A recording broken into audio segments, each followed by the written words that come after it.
शासन शेतकरी कर्जमाफीच्या तयारीमध्ये. राज्यातील कर्जमाफीच्या प्रतीक्षेत असलेल्या शेतकऱ्यांसाठी अतिशय दिलासादायक बातमी आहे. शेतकऱ्यांची कर्जमाफी करण्यासाठी शासनाच्या माध्यमातून एक अभ्यास गट समिती स्थापन करण्यात आलेली होती. त्या समितीच्या माध्यमातून राज्य शासनाला अभ्यास करून अहवाल सादर करण्यात आलेला होता. साधारणतः 15 एप्रिलपर्यंत हा अहवाल सादर केला जाईल असे सांगण्यात आले होते, परंतु त्याला थोडासा उशीर झाला व हा अहवाल राज्य शासनाला सादर करण्यात आला. राज्य शासनाच्या माध्यमातून या अहवालाला स्वीकृती देण्यात आलेली आहे. राज्यामध्ये काही ग्रामपंचायतीच्या पोटनिवडणुका सुरू आहेत, तसेच 2 आमदारकीच्या निवडणुका देखील होत्या.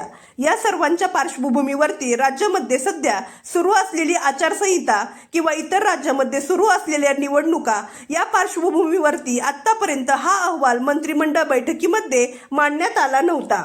परंतु आता येणाऱ्या मंत्रिमंडळ बैठकीमध्ये हा अहवाल मांडण्यात येणार आहे.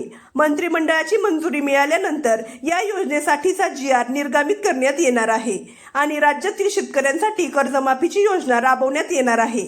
या योजनेच्या नियमांमध्ये सुधारणा करण्यात याव्यात असे सांगण्यात आले होते, परंतु सध्या तरी कोणत्याही प्रकारची सुधारणा करण्यात आलेली नाही.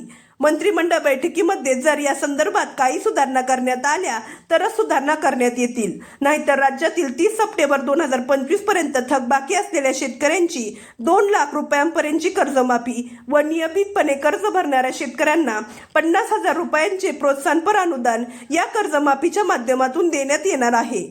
त्यामुळे सर्वांची प्रतीक्षा आता संपणार आहे. येणाऱ्या मंत्रिमंडळ बैठकीमध्ये या अहवालासंदर्भात निर्णय घेतला जाईल व त्यानंतर मेच्या पहिल्या आठवड्यामध्ये या योजनेसंदर्भातील GR निर्गमित करण्यात येईल अशी माहिती समोर आलेली आहे.